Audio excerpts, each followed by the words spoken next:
Hey everyone. So today went a million times better than I thought it was going to go, to be honest. I think I sort of figured it'd either be brilliant or awful, but it went really, really well. And I finally got my final surgical sign-off. I've got my referral. So it's another waiting game now, but nevertheless, it's awesome. Um, I've had a couple of people ask me, and I said I'd try and do something to help. A couple of people have asked me about my medical transition in terms of a timeline, how long it's taken, appointment to appointment, and so on and so forth. Um, Things have changed a lot, so this is probably not going to be totally accurate to this date for if you were starting the queue now, but it gives you a rough idea of what can happen. Thing is, we only ever hear horror stories, and so I wanted to share something a little bit more positive.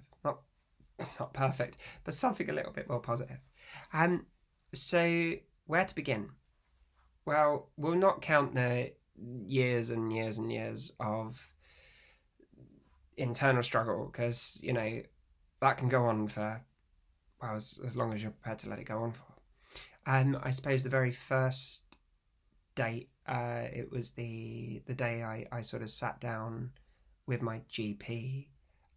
Was in the middle of June 2017. It's currently the 9th of September 2020 if you're watching this at a different time.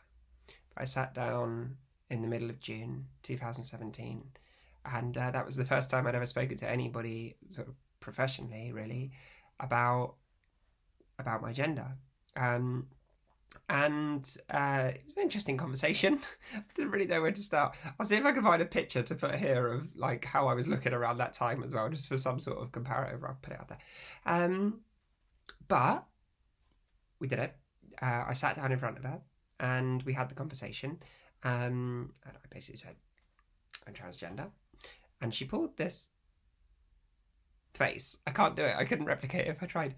It was shock and horror. I didn't really know what to say versus sort of a tiny little bit of professionalism over the top. Shouldn't knock her. She's done me a while ago. I shouldn't complain. But whatever. That's roughly how it went. Anyway, we went through the process and I had to explain the process because she wasn't familiar with it. So I explained the process, which was, sort of par for the course by all accounts. But anyway, I did that. And I finally got my referral sent off a month after that. It was on the 17th of July 2017. My referral went off. And then the waiting. The waiting began. I got an email back. The doctor got an email back, which she sent to me almost immediately, saying that they're telling people a roughly 14-month wait from referral to being seen. And at the time, I do realise how wait times are at the moment, okay, but at the time, that was a lot. I was putting a lot on the line here, and that was a lot. In September 17, I phoned the GIC just to say, like, look, is that an average? Is it a worst case scenario? They're like, oh no, it's like best case scenario. And I broke a little bit, to be honest with you. I got very upset. And I ended up speaking to one of the doctors at the GIC, who was just trying to, calm me down a little bit. We had a bit of a chat. In essence, that then led to him saying, look, first things first, before we worry about everything else, let's get you on Finasteride, because worst case scenario, all this stress, it helps stop your hair falling out, right? I was like, okay, cool. Finasteride, Finasteride. I put it at the bottom. Which they did. I'm not going to put dosages and prescriptions and things like that on there, just rough idea. Excuse me. Sorry. And anyway, that was the 9th of September, 2017, when eventually they agreed I could have that. Which, to be fair, mid-June to mid-September, 3 months, and, making some progress. Good news. It was about that sort of time when there were some other things going on in my life, and so I sort of started to settle into the idea that, hang on a minute, look, you're on the pathway, just got to start, sort of preparing for this wait. It wasn't then until the, funny enough, 17th of August, 2018 was the very first day that I started HRT, which I did through a private route, which wasn't overly expensive, to be honest, and it felt fairly safe when I was going through that route with them. Not self-medicated, monitored as well, and my GP was quite relaxed about helping with that, and in terms of making sure my bloods were done and everything, which was quite good. So yeah, August 2018, I started estradiol and decapeptyl, and hang on, I've written this down. Hang on, look, I've got notes.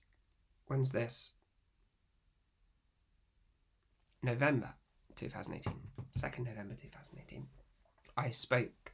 I'd been talking to the GIC because at this point, from July 17 to November 18, I'd waited. I'd done my 14 months, and I was like, and a bit, and was starting to get a bit upset and agitated because of what I'd been told versus what was actually happening, and quite a long conversation again with somebody at the GIC and some emails and documentation backwards and forwards between them and my doctor. So I provided evidence. By this point, I'd already changed my name and adopted my gender role and everything by this point, which I did 2 years ago today. Oh, 2 years ago today. But anyway, I sent the GIC all the evidence they asked for. So proof of I had a passport in the right name. I got proof that I was working, which was seemingly quite important, and a few other bits as well that they asked for. Sent all that through via my GP, and they wrote back on the 2nd of November saying, look, she's already on HRT. She's in the list to see us. We haven't got around to it yet. Let's give you the instructions. And they did. They gave instruction to my GP to put me on HRT through the GP, which was to put me on cross-sex hormone therapy, through the GP, which was perfect. And that's been, fine. I mean, there was a few hiccups, like changing GP. The GPs all changed around, which doctors were at the practice changed. There was a few little hiccups, but other than that, it was fine.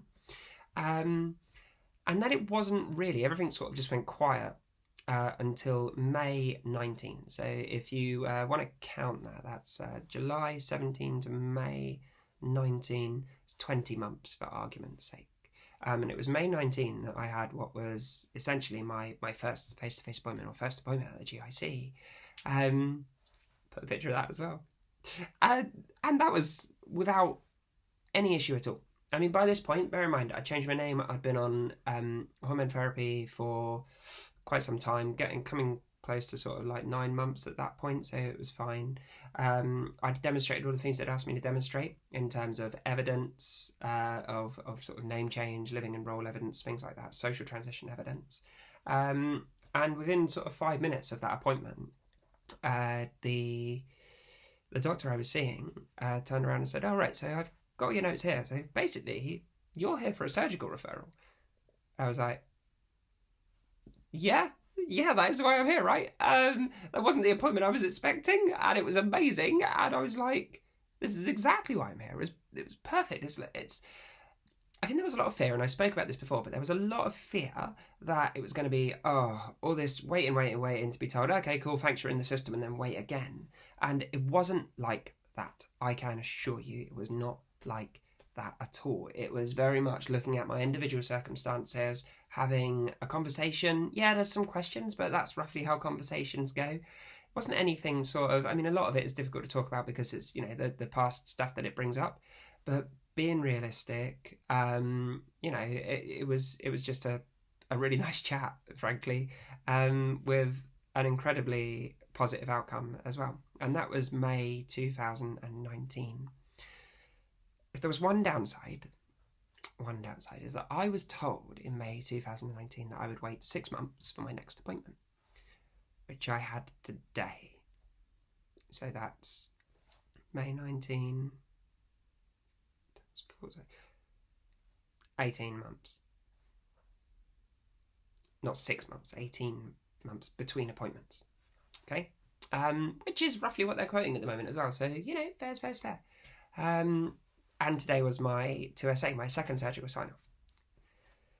I don't know why, but I was so stressed about this compared to even the first one, because I think that really where I've been getting on with my life, I spoke about this the other day as well, but where I've been getting on with my life, I sort of felt like it was almost a retrograde step to have to go back to being in a situation where I was justifying who I was and what I wanted to do in my life and why.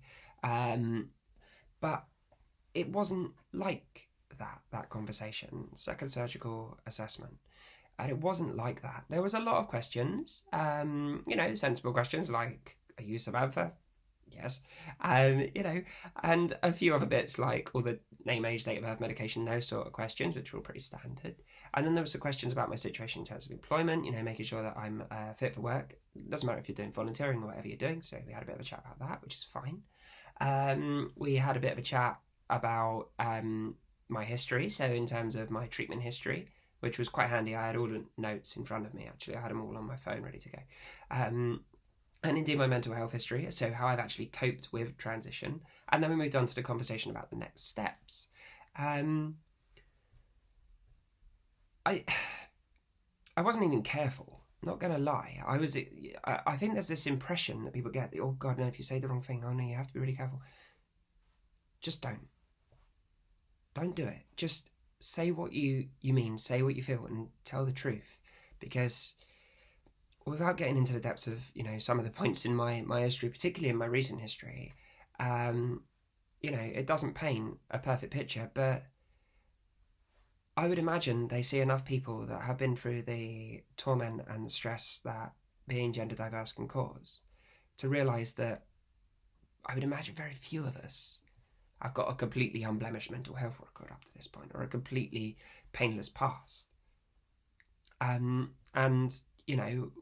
long story short, we had the conversation. It was an hour's appointment, which lasted an hour and a half, because I didn't know how to shut up. And that's that. I've got my surgical referral. So where are we? May 17, May 18, May 19, May 20, so that's 48, 4, what's that? 18, 19, 20, 36, and then another 4 into that, so 40 months, if I've done my maths right. 40 months from referral to the GIC to referral for surgery. Interesting points. The referral for surgery is valid for 18 months, which means that I need to have my surgery within 18 months. Otherwise, you have to go back and be seen again and get a refresher on your referral. Sounds like a relatively sort of usual process, but it is what it is. And particularly at the moment, we're in the middle of a pandemic, and that can have an impact on healthcare and health services.